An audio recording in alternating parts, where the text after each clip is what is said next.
Season 9 of Fortnite Battle Royale is approaching its end here in just a few weeks' time, but it's not going to go out too quietly. In fact, judging from the information we have here today, Season 9 is going to be going out in quite the opposite fashion with a bang. We've got a brand new crossover event coming up that honestly might be one of the coolest ones that we have ever seen, up there with the Avengers Infinity War and Endgame crossovers if you ask me. In addition to that, we've also got another major one-time event coming up that could very easily be the very first event of its kind, and then to top it all off, Season 10 could be bringing a never-before-seen addition to Fortnite Battle Royale if things do go a certain way. So today we are breaking down all of this and then some as we take a look at some brand new Fortnite Season 10 leaks and rumors. What's up guys, and welcome back to the Simply Fortnite channel, and as always, thanks for stopping by. If you are new here, feel free to subscribe with your post notifications turned on, and of course if you do enjoy the video, don't forget to drop a like rating on it. And now, without further ado, let's jump back into the world of Fortnite and dive right into some brand new leaks and rumors for Season 10 of Battle Royale. Now let's kick things off for today by talking about our next major one-time event here in Fortnite, because oddly enough, this is the smaller topic of today, as the rumors regarding our next major crossover event are absolutely huge, and we'll be getting to those a little bit later on. But for now, let's focus on the Polar Peak monster because its whereabouts are currently unknown. Of course, a few days back, we did see the monster break out of the iceberg. Well, I mean, we didn't see it physically break out, but we did see the aftermath of the monster breaking out of the Polar Peak iceberg, as upon loading up the game after updating, Polar Peak was left in ruins as the iceberg was broken apart, and the ice castle was mysteriously gone, alongside the eye that was frozen inside of it. However, in the aftermath of the iceberg's destruction was a series of absolutely gargantuan footprints that head directly into the ocean off of the coast of Snobby Shores. And it's here in the ocean where we actually found the Polar Peak Ice Castle, but instead of the ice castle just casually being dumped into the sea, the castle was actually moving. Literally, it was coasting across the surface of the ocean, and I mean, I'm no zoologist, I did read a zoo book magazine once, but I am certainly no professional, and yeah, castles, 1, cannot float, and 2, don't move by themselves, so how exactly is the ice castle moving, you might ask? Well, presumably the ice castle is actually frozen to the head of the monster at the moment, and thus it now rests atop the beast instead of atop the iceberg. On top of that, that's actually a pun there. Anyways, on top of that, some leaked in-game files also showcase some brand new audio files that pertain to the beast swimming around in the ocean getting ready to strike back. And, in addition to that, a new in-game render animation was also leaked that shows off a whirlpool-like vortex that will likely show up whenever the monster does end up rising from the ocean when it returns to the island. So that in and of itself is quite a bit of information to process right there. Like, that is a very full plate. So when is it all going to go down? Or should I say come up? Because when the beast does come up out of the water, it's all going to go down, all right? So here is the deal. We know that the countdown timer on the Season 9 Battle Pass says that Fortnite Season 9 will be coming to a close around Tuesday the 23rd of July, pending any delays or any workarounds with the Fortnite World Cup, which we'll be touching on this more in just a minute. But anyways, typically the one-time events, the major storyline events that is, they go down around 1 to 2 weeks prior to the season ending.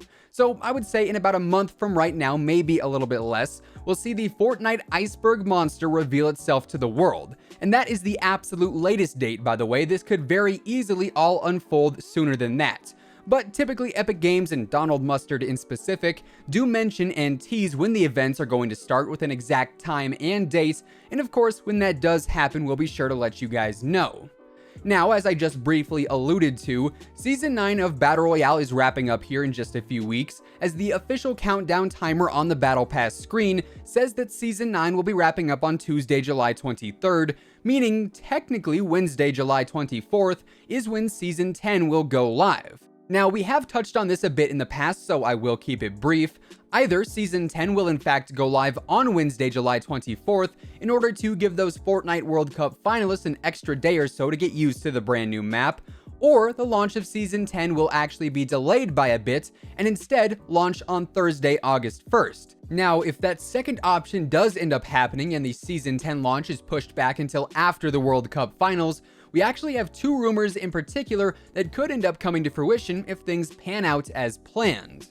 The first rumor is regarding the overtime challenges returning here once again, and if these do come back, I would assume they would last from the 23rd until the 1st, and grant us access to a few alternative outfits for our Season 9 Battle Pass skins, and also, maybe, just maybe, a free Season 10 Battle Pass. If you guys remember, back in Season 7 of Battle Royale, since the season was extended by an extra 2 weeks to take into account the holidays, we ended up seeing the overtime challenges introduced to the game, which gave us the ability to earn a Season 8 Battle Pass for free if we ended up completing enough of the challenges, and I could very easily see that returning here at the end of Season 9 if the Season 10 launch is in fact delayed. The second rumor is that the Season 10 launch update could in fact be getting pushed back until after the Fortnite World Cup Finals, because the map changes we're going to undergo will be bigger and potentially better than ever before, depending on how exactly you feel about what it is I'm going to be talking about.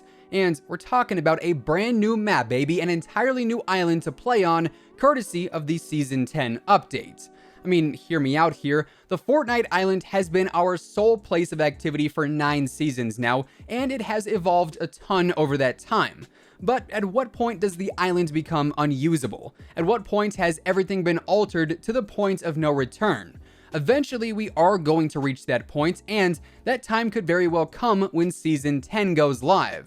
Say the Polar Peak monster does an absolutely insane amount of damage to the island. Perhaps the event could give way to literally a whole new world. For that, we're really just going to have to wait and see. But now, ladies and gentlemen, let's get into the biggest piece of information for today, our next major crossover event here in Fortnite Battle Royale. Now, in the past, we have seen the Jordan crossover, the Wreck-It Ralph crossover, the NFL crossover, the Marshmallow crossover, and of course the iconic Avengers crossovers. And now it seems that a brand new crossover is headed our way with Fortnite and, get this, Stranger Things. That's right, one of the biggest shows out there right now recently had a very minor crossover with Fortnite, where we saw that the Scoops Ahoy ice cream store showed up in the Mega Mall area, and per E3, apparently that little connection between Fortnite and Stranger Things was only a small part of a much larger crossover event. At E3 this past week, Chris Lee, the director of interactive games for Netflix, actually said that in a few weeks, we'd see Stranger Things evolve even more in the world of Fortnite, aside from the Scoops Ahoy ice cream shop, either through a new limited time mode or through some new item shop stuff like maybe some new skins or a pickaxe. Now, the item shop stuff would be pretty self-explanatory, just be different skins and whatnot, but let's theorize about a Stranger Things LTM because, quite honestly, the main idea floating around right now sounds really cool if you ask me. Imagine jumping into a match of Fortnite Battle Royale, solos, duos, squads, whatever it may be, and everything just seems normal. It's all fine and dandy, you're doing your thing, you're getting some elims, everything is cool. That is, until the storm starts to come in. In the Stranger Things show, of course, the Upside Down is essentially a completely different world, as is the areas affected by the storm here in Fortnite Battle Royale. So, what if in the Stranger Things LTM, or the potential Stranger Things LTM I should say, when the storm rolls in, the areas within the storm become the Upside Down, and it changes the overall look of the land as the storm grows more and more. Personally, I think that would be a pretty crazy way to introduce a brand new crossover and a new limited time mode into the game, as we have never really seen anything like that in the history of Fortnite Battle Royale. I'm just saying, I'm normally always rotating trying to get that positional advantage late game, but if there was a Stranger Things limited time mode and the storm turned the map into the Upside Down, I would even willingly die to the storm if it meant I could run around in the Upside Down for at least a little bit. Now that would be seriously game-changing. With that said though, that is effectively going to wrap things up for today. Drop us a comment down below letting us know which season you think had the best map updates at launch. Whether it be the Season 5 update with the desert biome or the Season 8 update with the volcano or something else entirely, be sure to drop us a comment down below. Of course, if you guys enjoyed today's video, be sure to drop a like on it, give it a big old thumbs up as it would be much appreciated. And if you are brand new here to the Simply Fortnite channel, feel free to subscribe with your post notifications turned on, that way you'll never miss another upload. As always, by joining the notification squad, every time we post a new video, YouTube will actually send you a message. That way you can be the first person to watch, like, and comment on each and every new video. Once again, thank you guys so much for tuning in, and until next time, take it easy, have an awesome rest of your day, and we'll see you guys on the battle bus. Peace out.